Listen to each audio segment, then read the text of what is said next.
Hi everyone, ఎలా ఉన్నారు మీరందరూ? నేనైతే చాలా బాగున్నానండి. చూసారా క్యాలీఫ్లవర్ ఎంత పెద్దగా ఉందో? అస్సలు ఒక్క చేత్తో మొయ్యలేకపోయానండి. ఇవి అన్నీ ఫ్రెష్గా తీసుకొచ్చారు, కొని తీసుకురాలేదండి, పండించి తీసుకొచ్చారు. అంటే చలికాలంలో ఇక్కడ వీళ్ళకి వేరే ఇల్లు ఉంటుందండి, అంటే జాకూర్ అని ఉంటుంది, అబ్దలి అని. అక్కడ ఫామ్ హౌస్ తీసుకుంటారన్నమాట. తీసుకొని 6 నెలలు మనుషుల్ని పెట్టి, అక్కడ కూడా పని వాళ్ళు ఉంటారండి, అంటే జెంట్స్ అన్నమాట, మగోళ్ళని పెడతారు. చెట్లు అలాగే గుర్రాలు ఇవన్నీ చూసుకోవడానికి. కోళ్ళు కూడా పెంచుతారు అక్కడ. చూడండి ఎంత ఫ్రెష్గా ఉన్నాయో కూరగాయలు.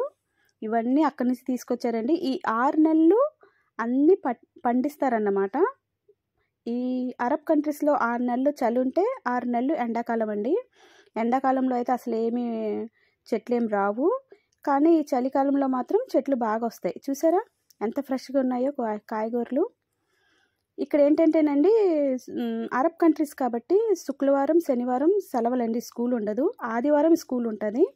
అందుకోసం గురువారం సాయంత్రం స్కూల్ నుంచి వచ్చిన తర్వాత సరదాగా అక్కడికి వెళ్ళి స్పెండ్ చేస్తారు 2-3 రోజులు. మళ్ళీ శనివారం సాయంత్రానికి వచ్చేస్తారు. చూసారా మొక్కజొన్న బొల్ట్లు ఎంత బాగున్నాయో. మేము కాల్చుకుంటాము, వీళ్ళకి మాత్రం నీళ్ళల్లో ఉడకబెట్టి ఇస్తామండి. చాలా బాగుంటాయి, పాప్కార్న్స్ లాగా, స్వీట్ కార్న్స్ లాగా, సారీ.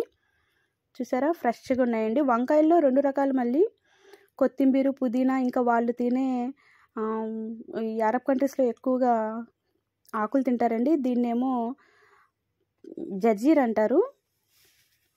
చూసారా ఆ వంకాయలు వేరు, ఈ వంకాయలు వేరండి. ఇంకేంటి ఫ్రెండ్స్, ప్లీజ్ సబ్స్క్రైబ్ చేసి సపోర్ట్ చేయండి. నా వీడియో నచ్చితే కామెంట్ బాక్స్లో కామెంట్ చేయండి కూరగాయలు ఎలా ఉన్నాయో. ఇక్కడ గ్యాస్ చూసారా ఇలా ఉంటాయండి. ఓకే ఫ్రెండ్స్, ఎలా ఉన్నాయో కామెంట్ చేయండి. ఇప్పటికి తీసుకొచ్చారు రాత్ర. ఈ అబ్దలీలో కోళ్ళు, బాతులు, అలాగే గుర్రాలు, ఒంటెలు, కూరగాయలు ఇవన్నీ పెంచుకుంటూ ఉంటారండి. వీళ్ళు టైం స్పెండ్ చేస్తానికి వెళ్తూ ఉంటారు. ఒక ఇల్లు అనేది ఉండదండి వీళ్ళకి, మెయింటైన్ చేస్తారు 2-3 ఇల్లులు. ఇక్కడ పనిచేసే వాళ్ళు ఎలా చేస్తున్నారో కానీ అక్కడ చాలా చలిగా ఉంటుందండి.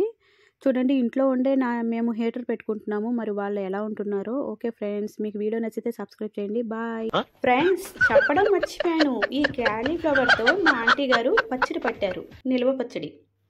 నేను ఇండియా నుంచి వచ్చినప్పుడు కారం కూడా తీసుకొచ్చానండి, పచ్చళ్ళ కారము. ఎందుకంటే ఇలాంటి సీజన్లో టమాటాలు ఎక్కువగా తీసుకొస్తారు మా మేడం గారు. టమాటా పచ్చడి కూడా పడతామండి. మా కోవిటీస్ తింటారు, ఎక్కువగా ఇష్టంగా తింటారు. ఇక్కడైతే రేట్లు ఎక్కువ ఉంటాయని ఇండియా నుంచి కారం ప్యాకెట్లు కూడా తీసుకొచ్చాను నేను, పచ్చడి పట్టే కారం ప్యాకెట్లు. ఈ క్యాలీఫ్లవర్తో పచ్చడి పట్టామండి. తర్వాత కొత్తిమీర కూడా ఎక్కువ ఉంటే నిల్వ పచ్చడి కొంచెం పెట్టుకున్నామండి మేము తినడానికి. ఎలా ఉందో కామెంట్ చేసి సబ్స్క్రైబ్ చేయండి ఫ్రెండ్స్. ప్లీజ్ మీ తరఫు నుంచి ఒక లైక్ ఇవ్వండి. Have a nice day. Bye friends.